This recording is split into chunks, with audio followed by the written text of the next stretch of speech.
Assalamu alaikum everyone, welcome to Dalil. Today we have special guest and social media activist Mr. Sayyid Adnan Basha.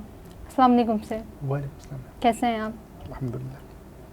अच्छा sir, ये बताएं जो मुल्क की मौजूदा सूरत हाल है, सियासी मौजूदा सूरत हाल है, वो किस तरफ जा रही है?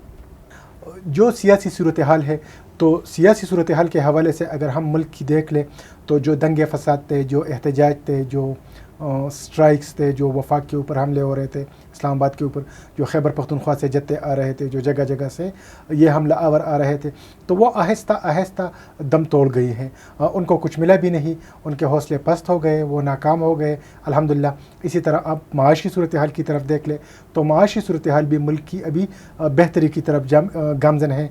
स्टॉक एक्सचेंज 1 लाख की फ़िगर क्रॉस करने की तरफ वो जा रहा है। हमारी स्टॉक एक्सचेंज दुनिया की बेहतरीन स्टॉक एक्सचेंज वो साबित हो रही है।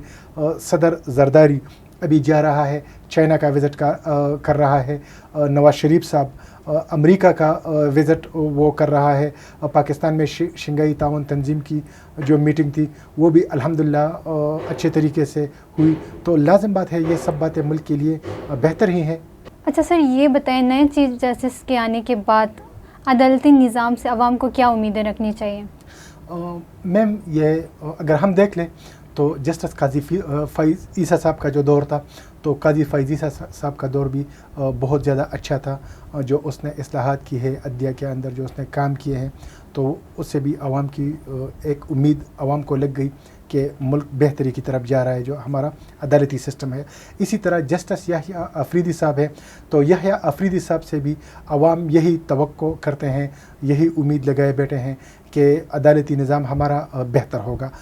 जो असल हकीकत है वो ये है कि दुनिया में हमारा अदालती निज़ाम जो है उसका जो रैंकिंग है, तो हमने उसको नीचे लेके आना है। ये याहिया अफरीदी साहब के ऊपर है कि वो इसको कैसे नीचे लेकर आते हैं। लेकिन अल्हम्दुलिल्लाह अगर हम देख लें याहिया अफरीदी साहब के बारे में हमने यही सुना है कि वो एक गैर सियासी जज हैं। तो वो सबसे पहले ये अदालत का सुप्रीम कोर्ट को वो सियासत से पाक करेंगे, अदलिया के जो जजेस है उसको सियासत से पाक करेंगे, गैर मुतनाज़िया जजेस को वो बिठाएंगे जो बेंचेस है। तो कल ही मैंने सुन रहा था कि तकरीबन 1000 के करीब मुकदमात उसने एक हफ़्ते में वो मुख्तलिफ बेंचेस के पास जो है वो लगा दिए हैं। तो सबसे बड़ी बात ये कि पाकिस्तान के अवाम का हमारा जो है अदालत के ऊपर, सुप्रीम कोर्ट के ऊपर, अदालती निज़ाम के ऊपर हमारा एतमाद बहाल होना है। तो मुझे उम्मीद है इंशाल्लाह कि ये बेहतरी आएगी। याहिया अफरीदी साहब जो है वो काफ़ी टैलेंटेड है और वो इसके बारे में सीरियस भी है। और ये भी मैंने सुना है कि याहिया अफरीदी साहब जो है वो टच मोबाइल नहीं देखते, वो व्हाट्सअप यूज़ नहीं करते, वो सोशल मीडिया यूज़ नहीं करते। तो जब एक बंदे का किरदार ये है तो उससे उम्मीद ही यही रखते हैं कि इंशाल्लाह बेहतरी ज़रूर आएगी। सर, सुनने में आ रहा है पीटीआई अंदरूनी टूट-फूट का शिकार हो चुकी है। आप पीटीआई का मुस्तकबिल किस तरह देखते हैं?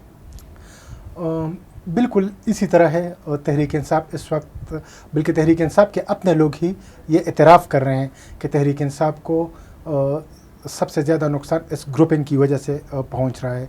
अभी तो बहुत बड़े बड़े नाम सामने आ गए हैं। मैम, तहरीक इंसाफ की जो सियासत है तो अभी तो वो तकरीबन बुशरा पीरनी के इर्द गिर्द वो घूम रही है, क्योंकि बुशरा साहिबा जब रिहा हो गई तो वो न बनीगाला गई न ज़मान पार्क गई, बल्कि वो सीधा चली गई पेशावर। अब यहाँ से इस इख्तलाफात का अंदाज़ा होता है, क्योंकि उसका एतमाद नहीं है, ना ही ज़मान पार्क के ऊपर और न ही बनीगाला में। वो पेशावर चली गई। अब वहाँ पर उसके अपने ग्रुप के मेंबरान उसके साथ मुलाकात के लिए आ रहे हैं, वहाँ से वो मीटिंग्स कर रही है। और जो पहली जो उसकी तरजीह है वो ये है कि तहरीक इंसाफ से कुछ लोगों को वो निकाल दे और अपने ग्रुप को वो आगे लेके आएँ। इस तरह अलीमा बाजी का ग्रुप है, तो अलीमा बाजी का ग्रुप भी कोशिश कर रहा है कि वो भी टेक ओवर कर दे। वकला का अपना ग्रुप है, अली अमीन का अपना ग्रुप है। इस तरह शाम महमूद कुरैशी का सुन रहे हैं, शाम महमूद कुरैशी के बेटे का सुन रहे हैं कि वो भी अपना एक फॉरवर्ड ब्लॉक को बना रहे हैं। तो तहरीक इंसाफ अगर मज़ीद अपनी सियासत करेगी तो वो माइनस इमरान खान ही वो होगी और ग्रुप्स के शक्ल में होगी। खैबर पख्तूनख्वा का अलहदा ग्रुप होगा, वकला का अलहदा ग्रुप होगा, अलीमा बाजी का अलहदा होगा, बुशरा बीबी का अलहदा ग्रुप होगा। ये था हमारा आज का पॉडकास्ट एपिसोड। मिलते हैं किसी और एपिसोड में। अल्लाह हाफिज़।